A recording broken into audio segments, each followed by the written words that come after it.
Welcome to the Clearly Worthy podcast. Are you ready to embark on a transformative journey towards embracing your worthiness and creating extraordinary success? I am your host, Allison Lacusier, a certified professional coach, a professional speaker, and a female founder. As a passionate advocate for women's empowerment, I've dedicated my career to helping individuals like you unlock their true potential, cultivate unwavering confidence, and live a life aligned with their deepest desires. With years of experience in the coaching industry, I've witnessed firsthand the incredible transformation that occurs when we tap into our worthiness and step into our power. Throughout this podcast, I'll be your guide, sharing insights, tools, and strategies to help you navigate the path towards unshakable self-confidence and fulfillment. Drawing from my own journey as a successful business owner, I'll provide you with practical advice, actionable steps, and thought-provoking conversations with industry leaders. From overcoming self-doubt to setting and achieving audacious goals, we'll explore a wide range of topics designed to empower you to embrace your worthiness in every step of your life. Through these engaging interviews and solo episodes, I'll share my experiences, lessons learned, and wisdom gained from our remarkable guests who've achieved remarkable success in their respective fields. So if you're ready to leave self-doubt behind, step into your authenticity, and thrive as the empowered woman that you are, then this podcast is for you. It's time to claim your worth, align with your purpose, and manifest the success you desire. I'm thrilled to have you join me on this empowering adventure. Welcome to the Clearly Worthy podcast. Good morning, everyone, and welcome to the Clearly Worthy podcast. I am so delighted to have a very special guest today. Hello, Pamela. How are you? I'm wonderful. How are you today? I am so good and so excited for this podcast today and everything that we're going to be diving into.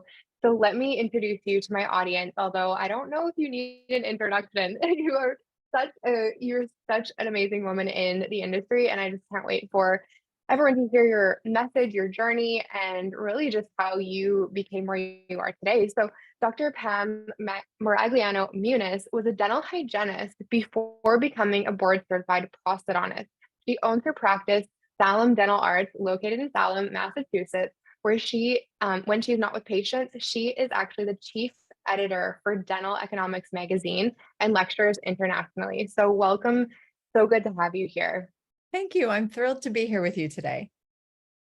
I was really excited looking forward to this because we had an opportunity to connect prior to our podcast. And part of the theme for the Clearly Worthy podcast and Clearly Worthy in general is just to help women feel more empowered and to hear of other women's journey in dentistry, of empowerment, of taking brave and bold actions.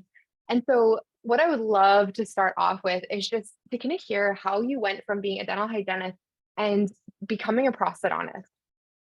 Sure. Well, I would say that, well, for starters, getting into the dental industry was sort of more happenstance for me. My dad thought that becoming a dental hygienist was a good job for a woman. He didn't want my sister and I to have to ever feel dependent on a partner. So he felt like that was a great job to help facilitate that. So my sister's a dental hygienist and I became one as well. I kind of didn't really plan on being in the dental industry. I thought I would sort of do that and then move on to something else, but I fell in love with it. And so I think going into dental hygiene school, not really planning on being a hygienist, I figured I would go to hygiene school and then just stay in school and do something else. I don't know. Once I got into dentistry, I really loved it. And I was sort of blown away, I guess, because I didn't have any dental experience during the periodic exam. I know that's like not that exciting. And most hygienists are like, get in, get out. But I was kind of intrigued by it because I didn't have dental experience. So I was always amazed when the dentist would, maybe if I was lucky on that day, I'd kind of spot an issue. And the dentist so quickly came up with the solution just right there on the fly. And I just always found that so interesting. And so that's really where I became interested in dentistry. But I was working for a GP that was not the best, liked him a lot, loved the office, but I wouldn't really want them to be my dentist. Yeah. And then I worked for a prosthodontist, and because of my lack of experience, I thought, well, if I'm going to be a dentist, I need to be like them. And so I sort of went into dental school figuring I need to be a prosthodontist. I can't be like that dentist. I want to be like the prosthodontist. And so that's sort of how it all shook out. It's so interesting how we kind of like make these choices along the way and they just like continue guiding us on our journey. I love your dad's like empowered message for his daughters. That's really amazing that he was like, no, independence. It's a great, opportunity for independence. And how did you become like, as you were moving into becoming a dentist, a prosthodontist, like how did you end up becoming a lecturer? Again, sort of happenstance. I guess if you sat me down at 17 if somebody was like, you're going to be in school till you're 30, and then you're going to be a lecturer and a writer, I would be like, no way. No, absolutely not. None of this was anything I really made a plan for. But I guess if I can, share a message is don't say no to things out of fear. I feel like Mhm. if you don't want to do something, that's a different story. But if your gut reaction's like, oh, I could never, I'd be frightened, do it. So, Yeah. Me being a hygienist turned prosthodontist, it's, obviously a different type of journey. And so prevention never really left me. So when I actually went to school in Boston, and that's where I became I got my bachelor's in dental hygiene. So I practiced a lot in Boston. And then I left for my residency. I went to California and then came back to Boston, and I rejoined the practice as a prosthodontist where I formerly was a hygienist. Mm. And we decided to implement CAMBRA, Caries Management by Risk Assessment. So we decided to follow the California Dental Association's recommendations verbatim, and we ended up having to tweak it a little bit for the private practice, just from a practicality standpoint and efficiency. So we presented what we were doing at the ADA in 2010, and we were awarded the Adult Preventive Care Practice of the Year. We were Wow. psyched because we just Yeah. wanted a plaque on the wall. Like, we weren't looking for anything. And I certainly wasn't looking and didn't know all of the opportunities that would come with that.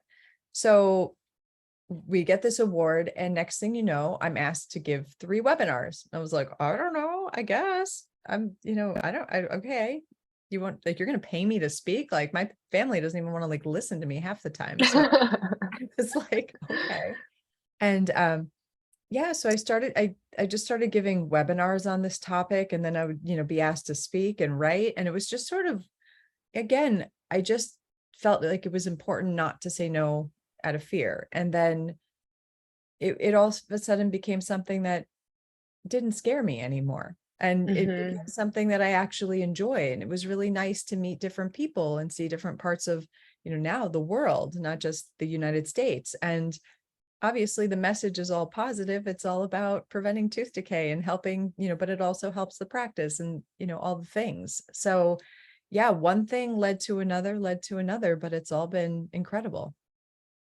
I love that message so much because it's true. Like something, if you were to imagine yourself like where you are today, you know, 10, 15 years ago, like it's really hard to imagine that greatness of expansion, but it never always happens all at once. Like it's this process, it's this evolution. And it's almost like when you're in dental assisting or dental hygiene school, like you're not in there the first day, they're like, take a scaler and go and scale subgingivally. You would never do that. It's this process, this evolution. And I think that's such a powerful message is to trust yourself in those moments of opportunity. If somebody is giving you an opportunity, it's because they see something in you and they believe in you. And our goal is to just believe in ourselves enough to say yes. It's there for us, and we have to just allow ourselves to override that fear, overcome whatever limiting belief might be inside of us, and just say yes and figure it out along the way. It's like so much that concept of like building the plane as you're flying it or building the parachute as you're flying it. It's so possible. But I'd love to know, like in those moments where you were like me, like oh my gosh, can I do this? What helped you kind of override that fear in order to continue to say yes to these things that have just led you to this beautiful expansion? Doing things that made me happy, I guess. So I remember my first video I had to shoot, and I was so nervous. It was in Las Vegas. It was at RDH Under One Roof, and there was going to be an actual cameraman and lights and all the things. So I know this is silly, but it's what I did. I got my hair and makeup done. I was like, I'm going to look good, feel good, and I'm just going to do it. I don't know what I'm going to say, but I'm going to at least look decent. And I walked into that trade show floor feeling like $1,000,000 for this video. And I remember the company that sponsored my video, it was GC America. They were like, whoa. And I was like, hey, I got to be ready for this. And this is how I get ready. Or, for a lecture or something like that, where, back in the day, I mean, now I don't get as crazy about it, but I feel like, get a new top, Yeah. something that makes you feel good. I remember in residency, I had to give a lecture and it was at the Pacific Coast Society for Prosthodontics, and I was so scared. So I went shopping and I bought sparkly earrings, and I'm like, hopefully I can distract people, and I think that whatever brings you confidence and makes you feel good going into it, the other things will kind of, once you're up there, there's nothing you can do. So you have Yep. to just, make it happen. I guess the other thing that worked for me, and it took me a little time to realize this, was it's not about me. It really isn't.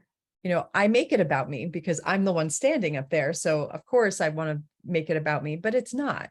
Imagine, I mean, we've all sat in CE courses for countless hours.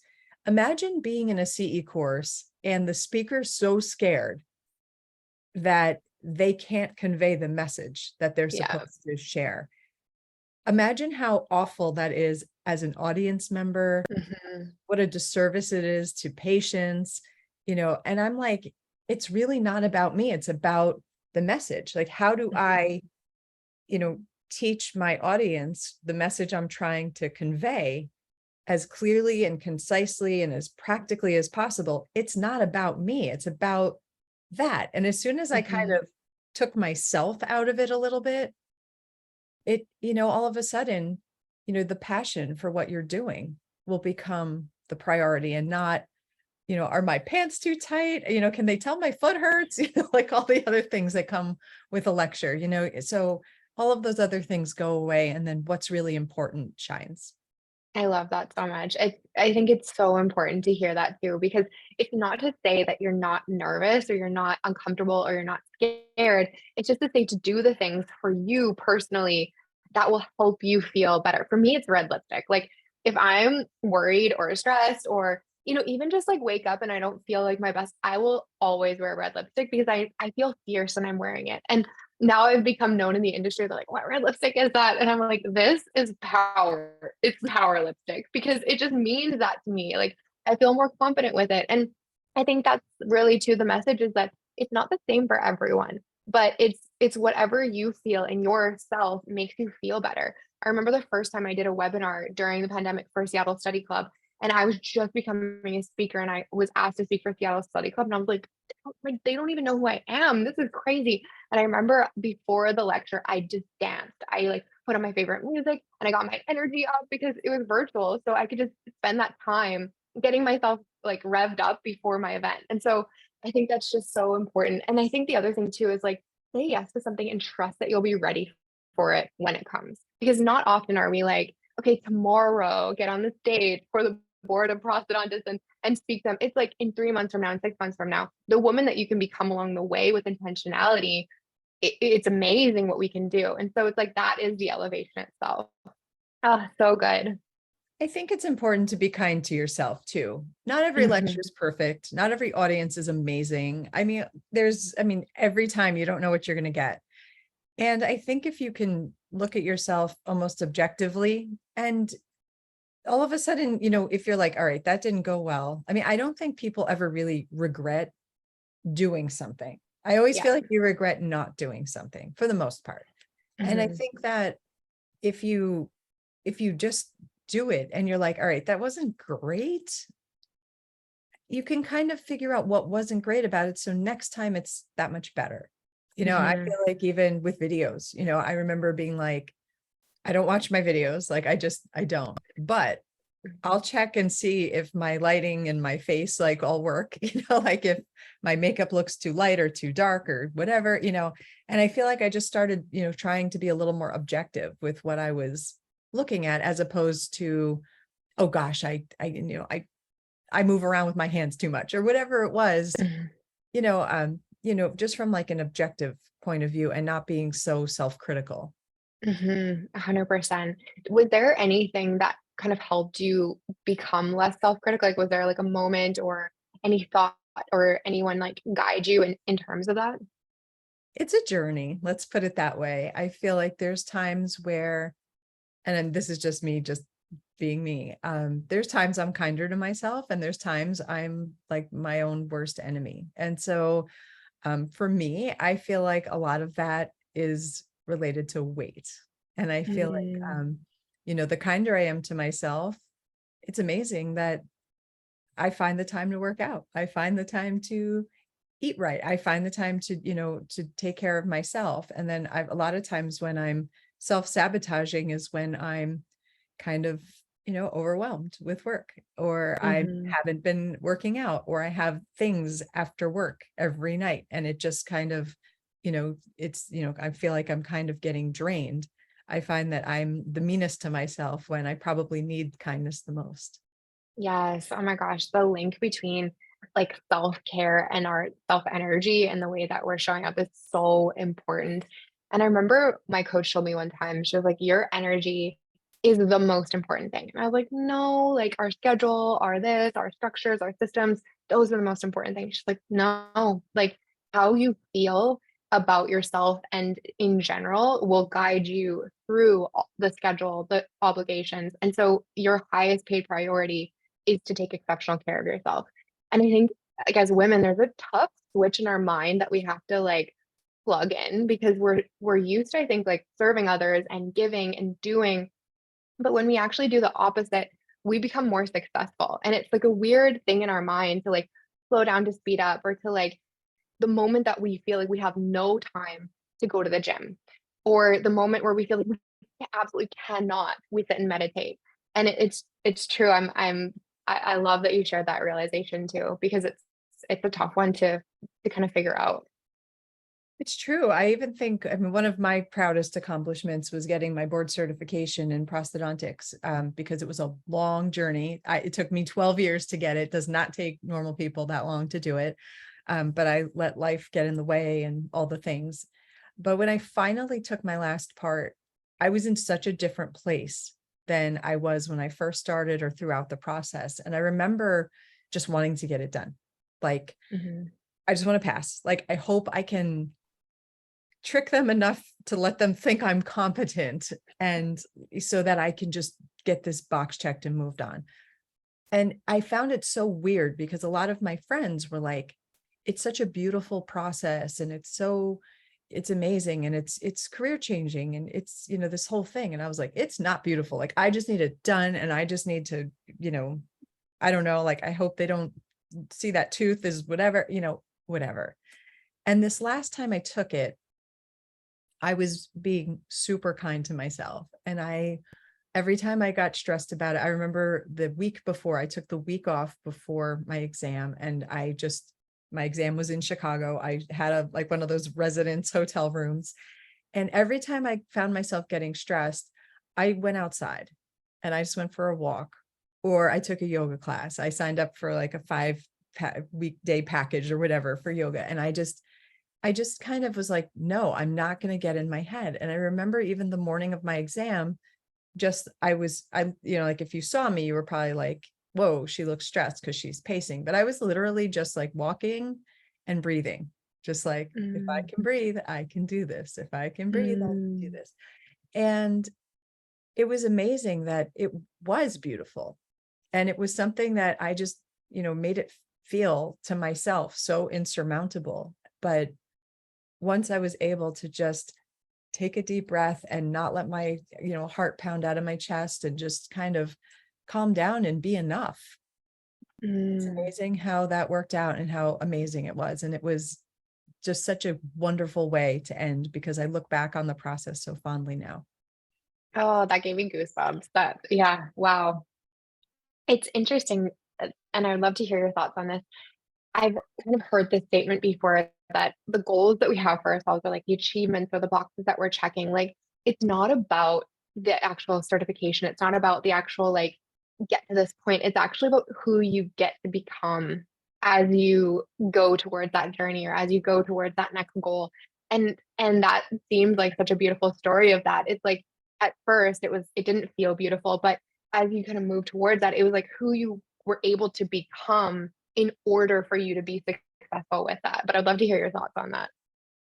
I think it's true. And I think that it's so challenging, regardless of what the goal is, to have this endpoint of this goal, and you figure out how you want to get there. And getting there, obviously there's twists and turns. I think if you're just open to it, and all of a sudden you look back and you're like, whoa, that was not what I thought it was going to be. And it's certainly like, yes, box checked, that's great. But I agree with you, the person you become, or the person, I guess, or how you manage challenges, or, Mhm. how you learn to manage your time or juggle your life or whatever it is, all of a sudden you look back and you're like, all right, okay, that was actually doable, Mhm. but also really amazing. And, something that, you can be super proud of yourself, whatever it is. I'm always amazed by people who manifest things, who have a plan and they're like, oh, I want this by X, whatever. And, I've just not been that person. I've just always been willing to be open for opportunities as they come and be willing to try them. I mean, you could always stop. I mean, I could quit lecturing tomorrow and never give another lecture and, move on with life. I mean, we could always stop, but Mhm. to pass up an opportunity and try to get that time back or get that opportunity back, it might not be there for you. So I think when things come up, or if you're thinking of, writing an article, I mean, for me, all like my whole industry side of my life is because I was willing to just contribute, really. Yes. Lectures So and then writing and whatever. And next thing you know, all of these things turned up and it wasn't planned. I love this, and this is like such a great tee up to like the next part of your journey because it's so like when I first learned about you, I was like, and that, and that, and that. Wow, like this is amazing. And I love how we're talking about this story as you're like, it just continued to unfold for me by saying yes to the opportunity. So tell me, like, how did you become the chief editor for dental economics? Again, it was a journey. It wasn't like I woke up one day and was like, I'm going to be the chief editor for dental economics. In fact, when that opportunity came up, my gut reaction was, I'm not the person for this. I'm not, no, no, I'm not a practice management person. Is my practice successful enough to warrant me to be the chief editor of a practice management magazine? Like, that's crazy. Again, it was a journey. So I was lecturing and I was writing. And it would, as opportunities came up, I would write. And every once in a while, I'd see something and I'd be like, oh, I could write that, and, whatever. And it's actually kind of went full circle. So I started with the publisher I'm with now. They just were owned by a different company. And they reached out to me because I had contributed a few times. If I would be what was it? The editorial director for an online part of their publication on dentistryIQ.com for Pearls for Your Practice. It was something I would share that responsibility with Dr. Joshua Austin. If you don't know him, he's like, I love him. He's amazing. He's Um, amazing. so I was like, so I literally said, okay, what do you want me to do? I literally said yes before I even knew what it was. I just thought that, you know what? My writing is getting me here. I mean, how do you say no to that? So I started there, and it was, not like a heavy lifting job, but it was kind of cool. And it got me this exposure on dentistryIQ.com. And, and I got to meet different companies because it was a very product oriented publication and super fun. And I started learning, and, all of a sudden at trade shows, they're like, could you shoot a video? And I'm like, oh my gosh, do I need to get my hair and makeup done again? Like, what? But I was like, you know what? Oh, okay. Yeah. Let's just have fun with it and see what happens. And, I just sort of, again, just constantly contributed. And, I mean, I think a lot of people who don't know me think that like I sort of lived a charmed life, but the truth is this the company that owned the publication um, got purchased, and I was a casualty as part of that. So actually, at one point, was doing that for a couple of years. My contract didn't get renewed. And I was so sad because I really liked what I was doing. It was sort of like a passion project more than anything else. And I thought that was kind of a bummer. So I thought like my editorial life was sort of done. And then next thing you know, an opportunity comes up with another publisher. And I was like, oh, okay, I could work somewhere else. Okay. All right. I'll do that. Yes. What do you want me to do? And so then I became the chief editor for a dental hygiene publication, which was, again, I just sort of liked it. So it was fun. And it was, this publisher had a totally different vibe, different personality, learned different things. I started doing videos with a teleprompter in a studio, like totally different experience than what I had had before. And then, fortunately, publisher one came back a couple of years later and was like, would you ever come back? And I was like, yes, I loved you guys. Like, it broke my heart when my contract didn't get renewed. And so I came back right before the pandemic as the chief editor for dentistryIQ.com and the editorial director for CE for them. So again, like totally different role, like kept me super busy during the pandemic. So that was a blessing. And then, when Chris Salerno moved on to another opportunity, my name came up for DE. And so same thing, they offered me this. I thought I was going to get fired again. Honestly, when he contacted me for a meeting, I was like, oh God, I'm so fired. I don't know what I did, but I'm out. Like, that's what's happening. But then they offered me dental economics. And this time I did not say, yes, what do you want me to do? I hung up the phone and I called Chris and I was like, did you feel even remotely prepared for this opportunity? And he's like, no, but you'll be fine. Like you're organized. All you have to be is organized, and the rest of it'll come. And so I said yes. And so here we are 2 years later, and I haven't gotten my contract kicked off yet. So that's but I just, so I've learned a ton, certainly love it. And it's just been a really, really fun ride so far. Wow. There's so many things that I love about that story. And one of them I think is that it was like everything that happened was just preparing you for what was next, even if it didn't feel like it at the time. And I think that so often happens in our life where we're like kind of have our own direction of where things are going, but we don't even see that there's something even bigger for us, around the corner. And I think it's actually meant to be that way. If we could see kind of the greatness that we're going to step into, that's not great enough.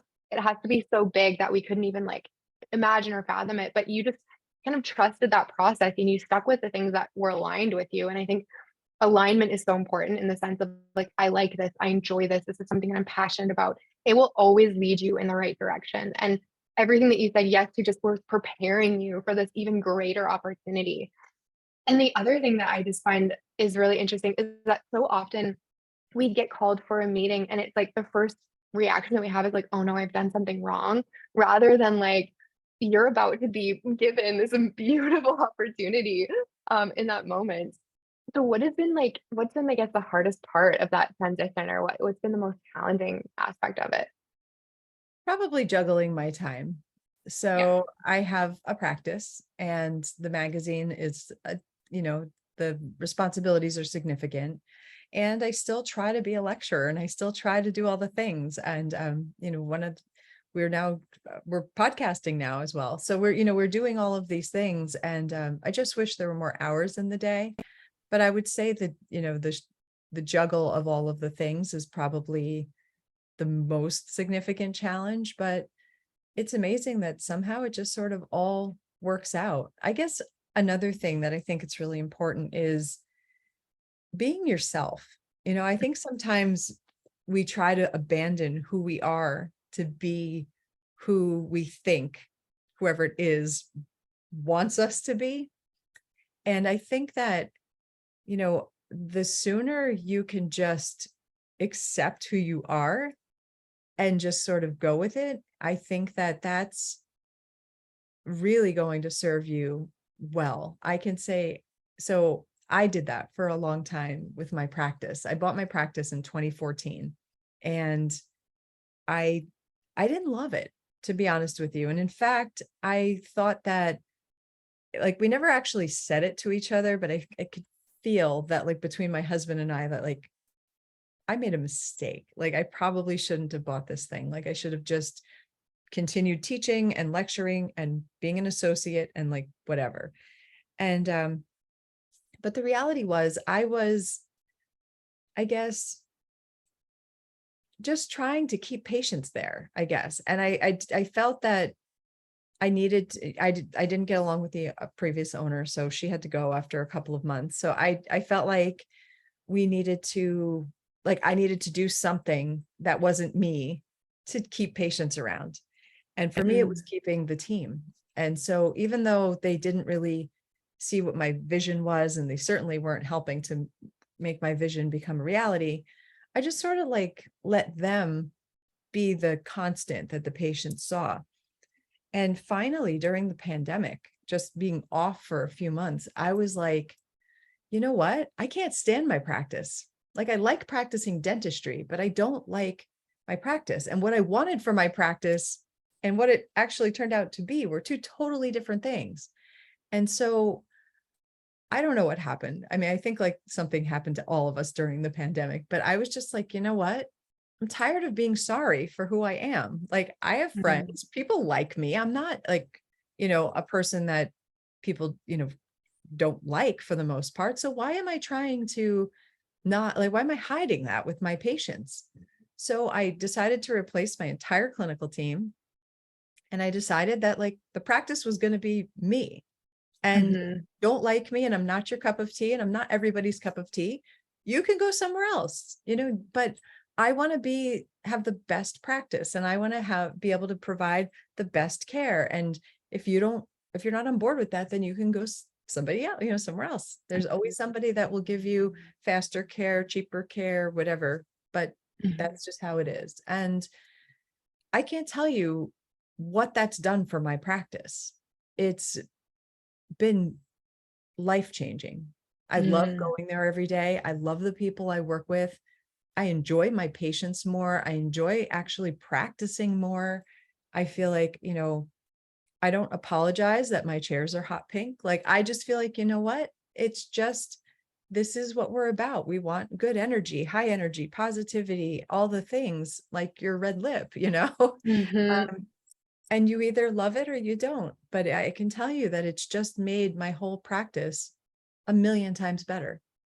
Wow. Wow. Oh my gosh. That is, like, again, such a demonstration of like standing in your own worthiness. And the foundation of worthiness, like one of the most key components is like accepting who you are and then honoring who you are. And I think it's true that we kind of look outside of ourselves for so many like business practices. I think especially as women, we're like, what should I be doing? What is the right thing to do? Who do I need to be in order for this to be successful? But the reality is, like, when we turn inwards, we trust ourselves, we honor ourselves, and we make aligned action from that space, we will be more successful than we will ever imagine, because we can't escape from our own alignment. Like, you can't escape from yourself. So the first moment that you're like, nope, I accept exactly who I am, I believe, trust myself, and I'm going to make decisions that honor myself, you're going to move yourself in the right direction. But often I feel like, and for you, that must have been so hard to think about, like, that dramatic decision. But it's like that is necessary for your expansion. That's necessary for you to get to like the place that you want to be. And I think sometimes people get stuck before that moment of realization and then making those big decisions, like almost like shutting the faucet off to turn on the waterfall. And people just are so scared to shut the faucet off that like they never experience the waterfall.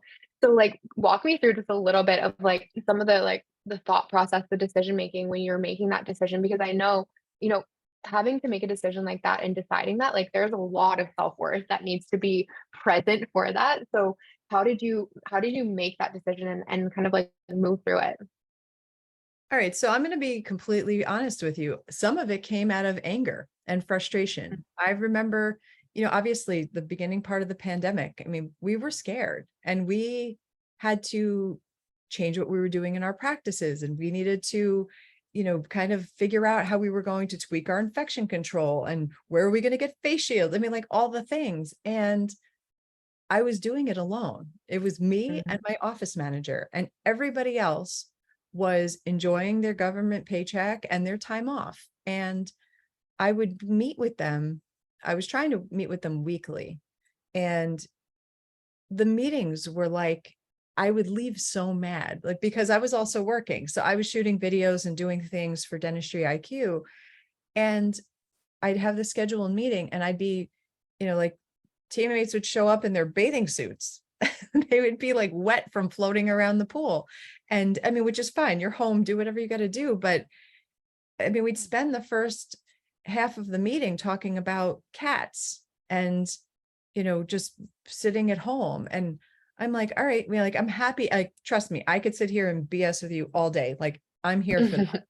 But at that moment when we really need to, kind of work together and come up with new protocols and, come up with different things, there was such a disinterest and like they were so checked out on what we were trying to accomplish that I was just like, I can't do it anymore. Like, I Yeah. can't, like, I'm so done. And if I never, and I said this to my office manager, and I know it's mean, I know I shouldn't have said it, but I did. And I said, if I never see them again, I'm going to be okay. Like, I clearly don't need them anymore. Like, I just need to, like, I'm tired of making myself so uncomfortable for the comfort of, my team around me when they're not supporting the mission and the vision of the practice. And so I just was like, you know what, this just needs to stop. And when we were finally able to reopen, one of my teammates was like, oh, I think I'd rather start at the beginning of next month. Like, they were not ready to come back. They didn't want to come back. And I was like, we can make this easy for you. I didn't know there was going to be this crazy staffing shortage and all of those things, but I was like, if you're not going to work, like, be part of this. And I remember I had them come in before we opened to show them the, the gowns and the things and the masks. And we did a fit test and all the things. They just did not want to be part of it. Like, it was so obvious. And so I was like, the only fixture in this practice is me. I own it. Like, this is my house, and why am I so miserable? And so, yeah, so I guess, like, for me, it was out of frustration that I had to make that change. And I, obviously don't wish another pandemic on any of us. And I challenge people and I encourage people to don't do what I did. Don't wait until this happens. Identify something that needs a change and just change it, and trust yourself that it'll be all right. And it was. I mean, I can't tell you when we made this change. I mean, it was so dramatic because there was, like, everybody was different in the back of the office, and patients didn't even care. And I was like, what? And in fact, in some instances, they were happy. They were like, oh, she talked too much. I'm so glad she's gone. And I was like, are you kidding me? I waited 6 years for this moment. And you guys are happy? Geez. Okay. So, I mean, the only regret that I have from all of these changes was that I didn't make them sooner. Yes. Oh my gosh. It's the interesting dynamic between being like a resilient woman who can like adapt and like bend and make other people feel comfortable, and then like the balance between like honoring what you need and knowing that this is my vision, my practice, the direction that I'm going in, and I need people on my team that will believe and foster that. And so I think sometimes like our resiliency and our adaptability and our like comfort for others can almost override us choosing ourselves, which it's a tough thing to balance. But at the end of the day, again, like trusting yourself and knowing, like, you have this knowing and you have this like vision for the direction that you're going, trust it. And like you said, you won't have to get to that point of like ultimate discomfort, but oftentimes in our biggest transformations that's how it has to go. Like it has to be so uncomfortable and excruciating that we're like, you know what, I can't anymore. And I'm going to like blow it up. And I think that's just part of our expansion, part of our biggest, growth in our journey. So I think that that message probably resonates so much right now with just the environment in dentistry today. And so my encouragement to anybody listening would be like, if there's something that doesn't feel right, it's not right. Trust yourself. It's going to be okay. And likely we're making this big meaning out of it that really isn't going to be true. Like, if I get rid of this hygienist, then my patients are going to leave me. Probably not the case. So, we don't have to overemphasize the drama of what could happen if we just stay true to ourselves, trust ourselves, on ourselves, and move forward into our journey. I couldn't agree more. I can't express enough how grateful I am for the team that I have now and how I look forward to being around them. I'm going on vacation in a couple weeks, for a couple of weeks, and I'm like, you guys, how am I going to be without you? I'm going to miss you. And the awesome part is I'm the boss and they're going to miss me, and I feel like that's kind of awesome, as opposed to, I remember I've worked in offices. I was a hygienist. And sometimes the boss was out, like everyone loved it, Yeah. and I feel like, obviously it's nice to have a break and, it won't be as, busy a day if I'm not there, but I feel like they're not glad that like I'm physically not there. Yeah. So, Yes. I feel like I have a real team with me and I like them and I trust them. And I just, want to empower them and put them on this pedestal because they deserve it. And, Mhm. and I'm just grateful that I have people around me that kind of get it and get what I'm trying to accomplish. Yes, and you don't have to change who you are and the vision for your practice to fit into your own life. Like you don't have to. And I think that's so true for anything in our life, like friendship, work, anything that we're doing. Like if you don't feel like you're fitting in or that it's aligned with you, then it probably isn't. And the sooner you trust yourself, the sooner you'll find something that's better for you. Yeah, so true. Yes, 100%. Yes.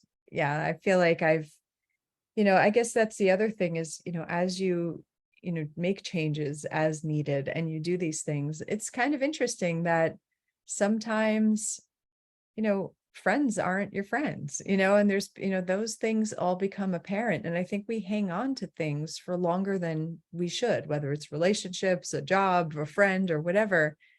And I don't necessarily think, drop everything and change your life. Definitely not. It's a journey, but I Mhm. feel like when it comes down to, trusting yourself, but I also think defining a few things too. Another thing that was really important for my practice, for example, was I had a video team coming because we were redoing our website and they wanted me to do some homework ahead of time. And one thing they wanted me to do was to describe my practice in 3 words. And I was like, what? I can't do anything in 3 words. And I did. And I kind of, I thought about it and thought about it and thought about it. And finally I came up with my 3 words, but it was sort of vulnerable to share those with my team and, and also creating a mission and a vision. I was like, if Mhm. I don't define what this practice is about and what I'm about, I can't expect you to read my mind. Mhm. So, a mistake I probably made for the first 6 years of owning my practice was I might have said there's things I want, or I might have said, let's do this, but I never like laid it out there, what Mm. we're about. And I Mhm. never said, if this doesn't resonate with you, then let's have a talk. Or, I never defined it. I just sort of wanted things a certain way and I changed, the walls and the floors and the whatever, kind of trying to have this vision come to life, but I'd never actually defined it for anybody. And I think sometimes you need that quiet moment to decide what it is you want to do and tell people, there's certainly no harm in telling people what you want, because if they don't give it to you and they don't support it and they're not part of it, then you have a decision to make. Yes. Oh my gosh, 100%. And I think I see this as like a practice coach and as a life coach for dentists. I see this a lot when it comes to kind of just falling into your life. You just like fall forward, and then suddenly it's 10 years, it's 20 years, and you look back and you're like, this is never what I wanted, and it's not what I'm wanting to live in today. And it takes that constant actual like iteration and reflection of yourself and the vision you have, not only for your practice, but your life in general and who you want to become. And it changes and it grows and expands, and it's meant to, but it's like really prioritizing stepping back. And I think that's what the pandemic did for many of us, was give us that space and time to step back and look at our lives from this kind of like elevator perspective of like, is this what I want to be doing right now? Are these the people? Is this the place? And if it's not, let's make some changes. I think a lot of people did. But we don't need a pandemic to do that. That can be a part of your entire life. Like every year, every 6 months, every quarter, you step back from your life and you look at it and you're like, is this what I want? And if it's not, you're the only person that gets to decide what it is that you want. And it, again, like it's vulnerable, it takes some time, and it takes some like deep reflection on yourself. But again, the sooner you get into alignment with yourself, the more successful you'll be and the happier you'll be and the easier things will be. And so I think for anybody that might feel like something's out of alignment right now, don't wait until it's too hard, too bad, too uncomfortable to make that big change. Do it slowly now. And again, like allow it to be part of that journey, and just know that you can make the changes to give you that greater joy. Like you love going to work every day, you love going to your practice.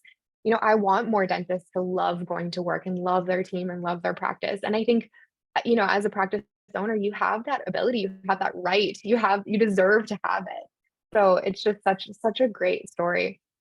I would love to, I could like pull, from your wisdom and knowledge all day long. There's so many gems here and I'm just so grateful for it. But I would love to know, like, what advice would you offer someone that would like to do more on the industry side of dentistry? Like you're actively living in both of those worlds, which is so cool and so valuable. What would you tell someone to kind of move into that industry side of dentistry? Sure. I would say if that's something that you want to do, there's a bunch of different ways you could do it. I mean, I think the low hanging fruit is lecturing or writing and that kind of thing. I'd say, again, reach out to people, tell people, there are a lot of ways to enter the industry in this way. And sometimes it's, through networking workshops and you kind of meet people and then opportunities come up that way. Sometimes it's, I can tell you my story all day long, but like what worked for me may or may not work for somebody else, but I think also getting your name out there is important. Even though, I mean, I think everybody wants to make more money. Like, let's just be honest. I don't think there's anybody that's like, no, I'm good. But I think, there will be times, especially as you get started, where you don't get paid. And it's, you're paying to get, you're paying with your own time and energy to get your name out there and, and do things. I mean, I remember I gave a 3-hour lecture once and it was for a company. They did not pay me. And I remember the sales rep was like, oh gosh, I feel so bad. You did such a nice job. And she's looking around and there was like a picked through box of varnish, fluoride varnish that was left on a table. And she's like, do you want this? You should get something. And I was like, okay. And me and my like picked through fluoride varnish box walked out of this lecture room. And I mean, I laugh about it now and people are like, that's crazy. Like, who would do that? But like, you're getting started, so you have to start somewhere and you have to be patient and the opportunities will come. If you're doing this for like 10 years and you're not getting paid, all right, time to find something else. But like, as you're getting going and as you're getting started, just talk to everybody you can talk to, contribute in any way that you can, listen. I feel like listening and, surrounding yourself and people that will elevate you, because there will be people that would be thrilled to stomp you down. But I think that, surrounding yourself in people that will support you is important too. So there's so many different ways to do it. But I'd say most importantly, don't say no out of fear. Just Yes. trust yourself and say yes, and somehow it'll all work out. I love that. And I think like what you said is tell people what you want to do. It can be really vulnerable to have a identity change. Like if you're an office manager or you're a dentist or you're even just, your dental assistant, and you're like, I want to lecture or I want to teach or I want to support in a different way. That identity shift can be uncomfortable because you almost ask yourself like, well, who am I to like want to get on stage and lecture? But the way that I love people to think about it is like, why not me? Of course it could be me. Like, of course I can be of value. And I think what you said earlier is just remember it really isn't about you. It's about serving our world, serving our industry. And the more I think you stay in that like service feeling of like, how do I give more? How do I serve more? How do I help more?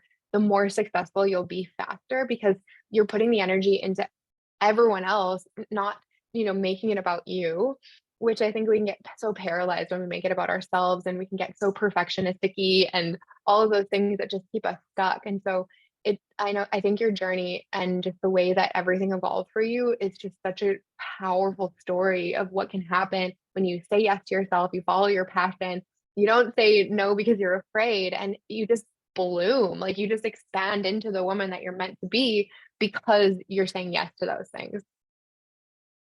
And what's crazy is, I mean, gosh, next year is my 20th reunion out of dental school. I've graduated hygiene school 25 years ago. And what's crazy is I'm like, I'm not done. Like, I mean, more, Yeah. like, it's crazy. Like more things still come up. I thought I was done when I was the chief editor of Dentistry IQ and editorial director for CE. Like, I was like, all right, I'm good. Like, I don't think there's anything more for me. I think that this is where I'm going to be, and I'm just going to enjoy it and be creative and have fun and love it. And, that's going to be it. And next thing you know, dental economics comes around. Next thing you know, I've got these evening video events I host. Now I'm a podcaster. I mean, like, it just doesn't stop. And so I think that, again, just being open to it. And it doesn't mean it has to always be career either. I feel like I don't have Mhm. kids, so I've got nothing better to do.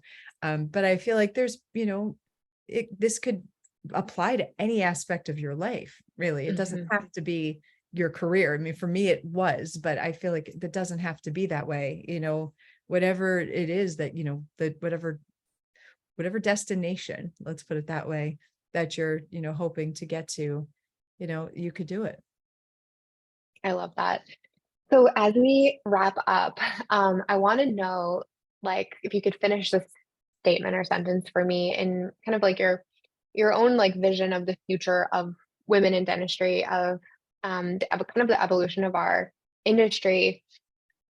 Women are worthy of, and you finish the sentence. Everything a man is worthy of.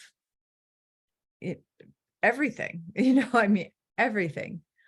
One of my favorite things right now is, and I know this is like a competing publication, so I'm going to slap myself on the hand for saying it, but check out this month's Dentistry Today. And it's Paul Feuerstein put together a Women in Dentistry issue. And his editor's note is just nothing short of it's art, really. I mean, he spoke to so many. I was one of them. Like, we chatted about things in dentistry for women that I never really thought about. I think that we go to a trade show and we're used to reps looking at us to see if we're worthy to speak to. Like, what are you? Hmm. You an assistant, a hygienist, a dentist, a wife? Like, what are you? And when they see dentists, they're like, all right, I'll give this one my time. Hmm. I think, I mean, from when Paul brought that to my attention, I was like, well, yeah, I mean, it's always been that way. It's been that Hmm. way my whole life. So I don't know any different. And he was like, no, men don't experience that. And I was like, oh, I never really thought about it. But yeah. So there's things that, different, I guess, ways that we're discriminated against still, and we might not even be aware of it. And we're getting to the point where there's more women in dentistry than men. I mean, at least coming out of the universities. So we just need to represent, and, it's time. So let's do it. I love that and 100% agree. And it's interesting to like think about like, oh wait, other people, like men don't have that experience. And the cool thing I think in the world that we live in today is that we can create this change and we can, you know, be and feel worthy of everything that we want. And there are no limitations on us. And it starts with feeling worthy in our own selves, in our own spaces, in our own worlds. And that will just continue to create that ripple effect and those examples for other women to see that. And so I think it's amazing. And I just want to honor you for everything that you've done in our industry so far and what's to come. I can't even imagine. I'm so excited to see it. And for sharing your story just so openly, honestly, and just so many lessons that I think that we as women can take from this message, and just honor you for your bravery that got you exactly where you are today, that you can, lead other women and, other people, everyone, to higher levels and greatness. So thank you so much for being you. Oh my gosh. I don't even know what to say, but thank you so much. And thank you so much for sharing your time with me and inviting me onto your podcast and, getting a chance to chat with all of your, all of your listeners and followers. And I'm just happy to share because it's all true. So thank you. And if anybody wants to reach out to you or to follow you on social, we'll have that in the show notes for sure, but just we'll give our listeners where they can find you. Sure. Instagram is probably the easiest, at Dr. Pamela _Maragliano. I know I say easiest and nothing's easy about my name. But I think if you, find Dr. Pamela _ you'll probably find me. Or you can email me at Muniz. I know I've got like 50 last names at endeavorb2b.com. So please, happy to connect with you and reach out. So please go for it. Amazing. Thank you so much. And so excited to see where your journey unfolds. And everyone have an amazing day and go and share this episode with all of your friends because this was just so much valuable information today on the podcast. So thank you, everyone. We'll see you later.